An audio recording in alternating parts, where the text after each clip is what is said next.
কি গো, এখন কোথায় যাচ্ছ? সেটা তোমার না জানলেও হবে। তার মানে আমি অফিস থেকে বাড়ি আসলাম, আমার খাওয়া দাওয়া করতে হবে না? খাওয়া দাওয়া করতে হলে নিজে রান্না করে খাও, আমি কারো চাকর নই। কেন, তুমি খাবে না? আমি বাইরে কোথাও খেয়ে নেবো, এই নিয়ে তোমাকে ভাবতে হবে না। যত সব। মেয়েরা এমনও হতে পারে, এত পরিবর্তন। বাইরে কেস দেখে শুনে যাবে। ওকে রিনা। রিনা, এত রাত পর্যন্ত কোথায় ছিলে? আর ওই ছেলেটাকে? আমার মান সম্মান কিচ্ছু তুলে না। চুপ করো। মান সম্মান মান সম্মান ধরে জল খাও, অপদার্থ কোথাকার। তুমি জানো ওকে?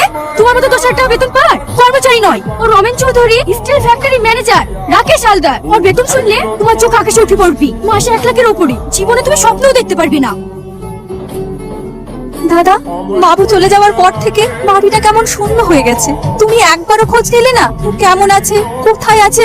অনামিকা, কি ভেবেছিস আমি বিজয়কে তাড়ি দিয়ে খুব সুখে আছি না? প্রতিটা রাত, প্রতিটা দিন আমি শুধু ওর কথাই ভাবি, ও যেন ওর বাড়িতে ফিরে আসি। তোমাকে যতই দেখি ততই আমি অবাক হয়ে যাই। কেন? তোমার কাজল কালো চোখ, রেশমি কালো চুল আর মুক্তার মতো হাসি আমাকে পাগল করে তুলেছে।